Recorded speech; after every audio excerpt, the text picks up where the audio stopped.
Yeah. Cool. Okay. Okay. So What else do you want us to talk about? 1, 2, 3. Post show and tell with Dr. Ken. Welcome to this episode of Post Show and Tell with Dr. Ken. I'm Joz Wang, your host, and this is my guest co-host. Hi, I'm Phil Yu. And you are? I am the blogger behind Angry Asian Man. And I'm so glad that you're finally joining us. I've been wanting you here all season, so thanks so much. So let's roll right into the synopsis by Albert Tsai, where he'll tell us the synopsis of this episode, Korean Men's Club.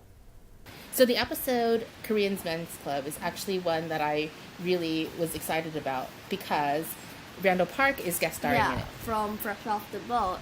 And Ken Jeong actually is going to go on to Fresh Off the Boat and guest star, so it's kind of like another mini Fresh Off the Boat Dr. Ken crossover. Because you guys did a little switch, a little crossover earlier in the season. Yeah, I went on Fresh Off the Boat and Ian came on Dr. Right. But it's like there's a character, the character that you play on Fresh Off the Boat, Philip Goldstein. Yeah. He actually existed before Dr. Ken existed. Yes. I was on their season 1 and now on their season 2 too. So, okay, let's do the synopsis of Korean Men's Club. Okay, so Randall Park plays this guy. He's laid back and he's the leader of the Korean Men's Club, who everyone else thinks they do community service and stuff. Mm-hmm. But what Ken and us later find out is they're actually just a bunch of frauds. They don't actually do any community service or anything. They just drink all day, basically. But Ken wants to get involved in the club, right? Because he wants to get... what happens is Allison has a book club, and Ken comes in and crashes the book club. But Allison is like, he should get a hobby so he doesn't need to crash all of her hobbies. And so that's where the classes Korean Men's... and clubs and stuff. And in this episode, what are Dave and Molly doing? Well, Dave and Molly. So Molly wants to get this boyfriend. He's kind of nerdy, geeky. So Dave helps Molly find some small talk with him by teaching her about like anime and like Star Wars and Harry Potter. All the things that Dave likes. Yeah, but World Molly of doesn't Warcraft, know anything about. Yeah, she doesn't know. So I gave her lessons about that. But all of a sudden, we find out in the family photo stream, there are a bunch of photos of Ken Jeong within the Korean Men's Club. And that's how Allison finds out that the Korean Men's Club is actually a fraud. It's not legit. Yeah. So. Do you remember what's going on at Worldtopia for this episode? What's going on at Worldtopia? We don't remember. Oh, right. Hat is actually, his divorce got finalized. Right. So, he lost his boat. So now he's living in his office. And, they're all like, you need to get out of your office. But but all of them, Clark and Julie, both have empty units next to their apartments. But do none they of want? none of them want to tell him about it. But they like tip each other off, pat about each other's apartments, and he ends up living at Julie's apartment. Well, I loved the crossover episodes of Dr. Ken and Fresh Off the Boat. So I really loved it when we got to see Ian Chen not play Evan, and he got to play Henry. And so here we get to see Randall Park play the head of the Koreans Men Club. Yeah. But when Ken Jeong goes over to Fresh Off the Boat, do you know what they're doing? I think he's gonna play Lewis, Randall's character's brother. Twin brother. Yeah, twin brother. Fraternal. Which, I thought so, because I'm like, I don't think that's gonna work. No, they don't look the same. Yeah. But, so I'm really excited about both parts of that. Yeah. But, I thought there was a lot of humor in this particular episode of Korean's Men's Club, just around like the club and the culture of drinking. Yeah, and also the way Allison exposes Ken in the club is basically Allison calls a reporter about that's fake and never actually goes, and they have to they end up painting a wall of graffiti. Right. As their good deed to do, but it actually is a mural, a landmark, and they were defacing it, and they ended up getting fined. This episode's just so much fun because there's a lot of guest stars that's happened in this show, but I just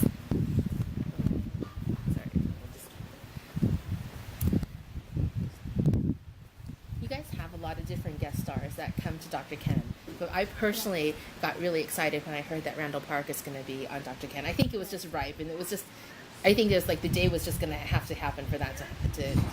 So I don't think we've seen the end of that particular character, or I hope not anyway. No, probably not, because Ken actually hinted that the Korean men's club are his friends now, and they were all going paintballing on Saturday. So maybe the Korean men's club are a recurring group of Ken's friends now. Or we'll see some other reincarnation of the Korean men's club in a future episode. Yeah. Anything else you want to talk about this episode? Oh, you want to talk about the anime and the Star Wars? And Oh, that right. stuff?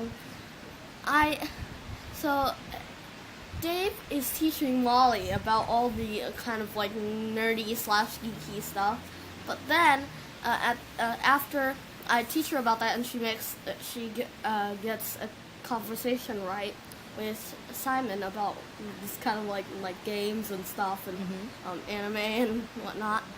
But now they're going to the mall for a date, and I'm like, okay, if he takes you into the gaming store, you need to be ready to talk about this game. And she's like, no need. Now she's gonna change him into the type of boy she likes. And at the end, I say, well, I guess I'm the one who got the education. About how the dating works. Yeah. So, Phil, when you heard the title of this episode, Korean Men's Club, what did you think?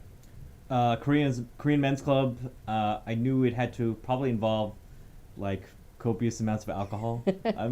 My immediate thought is like, oh yeah, Korean men drinking. Yeah. That's not just a stereotype, is it? No, but I mean, guys getting together, Korean guys getting together to socialize, it usually involves like a lot of alcohol. This is what I know, and that's just not just like, I'm not talking about stereotypes. I'm talking about like, in Korea, drinking culture is very prevalent. Businesses, the way they bond together in offices and business deals and things like that, as well as students, stuff like that, they bond over drinking and eating. So that's why I thought it was really funny, because I think I thought the same thing too. That, or maybe in a Korean spa would have been the other thing. But that's why I thought this episode was so funny, how they thought that they were going to do legit community service work. Because, like, what kind of community service work was really going to happen? Honestly, I probably could. If I'm honest, like, I saw it coming. I saw that reveal coming. I mean, and it's interesting because the show hasn't really gone too deep into. They touch here and there about Ken's Korean American identity. Right. It happens every now and then throughout the episode, throughout the season, but. This is one where definitely like they brought in like Korean guys and to really explore that sort of Korean masculinity part of it. Right. So they brought in Randall Park, who plays Louis Hwang in Fresh Off the Boat, and that was really exciting just because it was like a crossover from the other show, and plus Randall Park is awesome, but I think it was just great to have. We haven't seen Ken interact with another Korean dude that wasn't his father. Yeah. Or and little dude Dave. So. I don't know, like this episode I was really excited about just because, it had so much potential for fun and hijinks. Yeah. I mean, Randall Park is a great performer, and, he does awesome work on Fresh Off the Boat. And then, this sort of natural, like, sitcom exchange that's happening between the shows. Right, because like there's never been a time when there's been two Asian American sitcoms on the air at the same time. I mean, not that long ago, there wasn't even one. I know. It's hard to believe, right? Because it was like literally like a calendar year ago. We were just starting to see Fresh Off the Boat, which is hard to believe. It seems like much longer because Fresh Off the Boat is in season 2. Yeah. So actually, we've talked about this in the past about like where this show, Post Show and Tell, came out of, and it's actually partially inspired by the post show that you do with Jenny Yang for Fresh Off the Boat, and it's called Fresh Off the Show. Right. Tell us about how that came about. I mean, it really was just born out of the enthusiasm over Fresh Off the Boat even existing.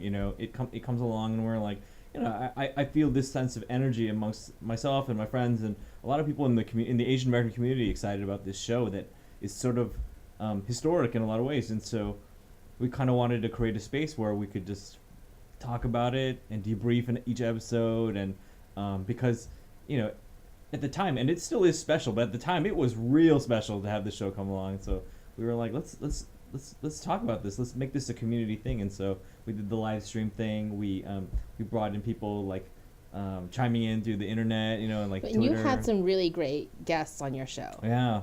Yeah, I mean, that's the thing about the show too, that they've been really, I mean, they want the community to be supportive. They want the community to like it, you know. And so we've had all the kids on the show.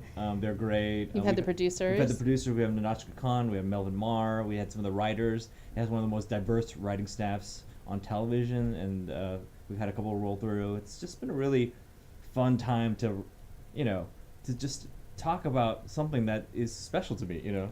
Well, you've been doing Angry Asian Man 15 years now. Yeah.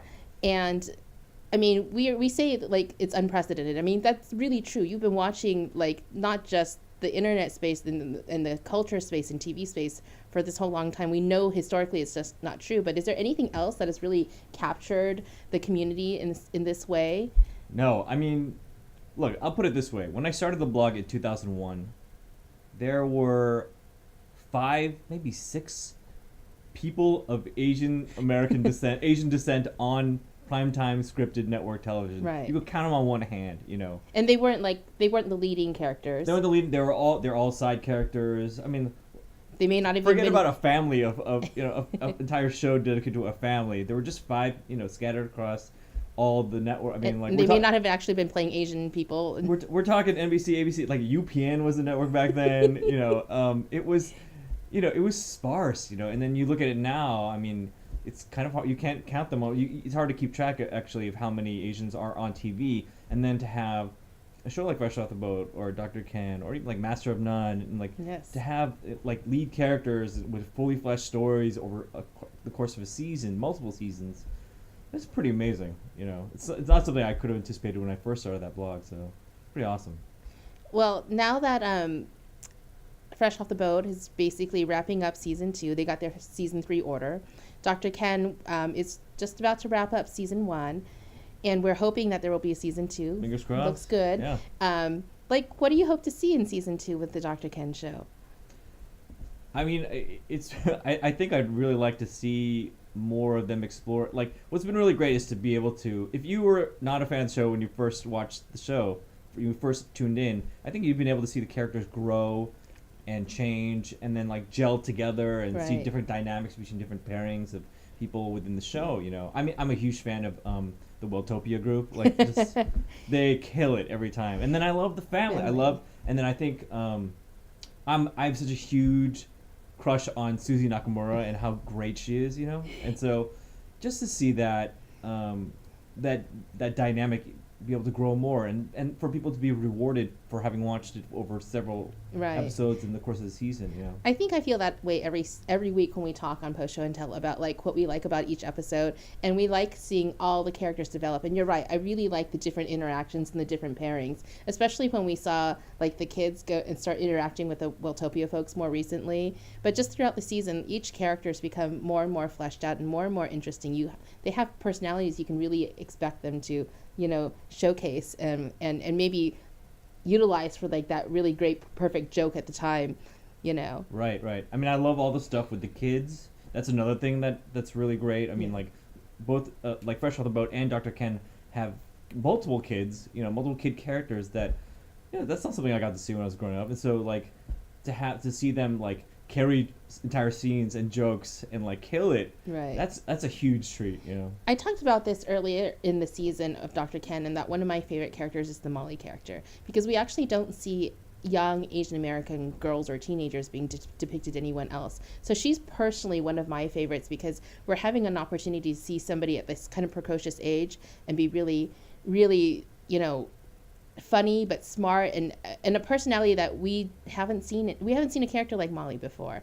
Who's your favorite character on the show, if you have to pick one? Sorry to put you on the spot like that. Well, I love. Man, that is hard actually because every episode reveals something a little bit different I like about Well, everybody. tell me some of your favorite things that you've seen this season. Well, I love the Julie, Demona, and what's Clark. Clark. I love that. I just love everything they do. Every time they're together, it's hot fire. I think they're amazing. And then I love Susie Nakamura. I love her as this awesome side of Ken. You know what I mean? Like, Yes. but then also being her own woman and being like not like the one who's always like Ken, stop being so crazy. Right. But also having her own like zany side herself and Yeah. her own insecurities and things like that. I think this, like, maybe if there was one episode that I really wanted to see this season, it was really an Allison centered episode. Yeah. I mean, we kind of got it with like the Kevin O'Connell episode where we Yeah. saw like somebody she dated in the past, and we've gotten intonations of her past, which I really enjoy because it's good to see her not just be a mom or not just be a doctor, to kind of know that she's a cool person before all of this. But I really don't feel like there was a really good Allison episode. So that's if I had a wish for season 2, that's what I would want for. I'm with you on that totally. I mean, this episode that just aired, there was one episode where they talked about the guy that Allison was dating right before Ken. Oh, that Billy one. Tanaka. Yeah, and then I was like, there's a little story. There's a little story there that really, fleshed out a little bit Well, more. okay, so there was 2 times that Billy Tanaka was mentioned. So for those of us who are nerding out about Dr. Ken, we pay attention to these things, especially for these little characters that they mentioned, because it's pretty cool to watch the writers kind of tease, drop a name of one character in one episode, and then later on bring them in, like the neighbors, that they dropped their names once, and then a few episodes later we met the neighbors. So I think that if there's a season 2, we need to meet Billy Tanaka, who we know is super rich and CrossFit. Yeah. So Dreamcasting, who plays and hot, of course. Billy Tanaka. Who plays Billy Tanaka? Oh man, I'm around that age too. I mean, for the front runner has to be Daniel Day Kim for me, because he's just a cool dude. Oh, that would really tap Ken's hide because That'd be it's another awesome. Korean. Yeah. He'd be definitely up there. Maybe like Tim Kong from The Oh Mentalist. yeah, that's a good one Yeah. too. Oh, I don't know. I have not thought about this one. I just thought I'd throw it out to you. So, we talk about this all the time on Post Show and Tell. Is about how this is an Asian American family, but it could also be any American family. I mean, I know that a lot of people said for years and years that the audiences would never accept an Asian American family on TV. That's why there wasn't one for 20 plus years, not since a Margaret Cho show.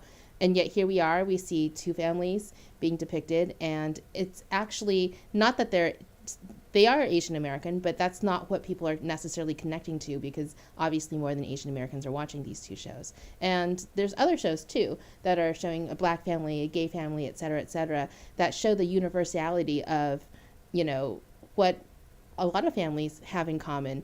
And even though the stories are specific, a lot of people can relate to them. I mean, what do you think about this? I mean, is this just diversity? Is this or that audiences are just ready for this? I mean, I think, look, there's never going to be one definitive Asian American family. Clearly, there are 2 now, right? So, and they're both completely different shows, and it can work, right? And so, I don't think this is some kind of grand experiment. I mean, that's just put on a good show with good writing and good performance, and let it do its work, And I think definitely shows like Dr. Ken and Fresh Off the Boat are showing that, look, people.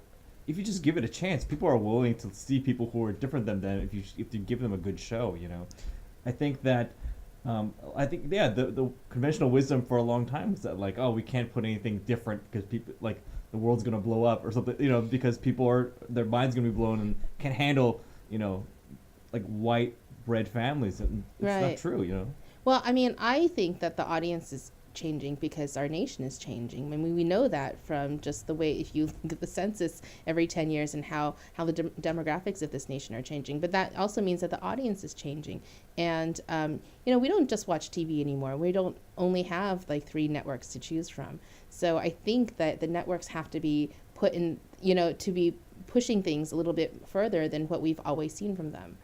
I think also when you see a family like the Park family on television and having this fully fleshed life and characters who are allowed to change and grow and be funny and then fallible and all this other stuff, it makes it so that when you see a stereotype on another show or movie, and there are still a lot out there, it makes it so much more glaring, like, yo, this is false, this rings false, It makes the stereotypes a little bit more, that much more sort of untrue and kind of, it sticks out more. And I hope that would be more the case, where people will be willing to call out, like, yo, that's not right. Like, this is actually what I think I'm used to now, Right. I mean, I think the thing about the Park family that I think is great is it really does look like a family that I know.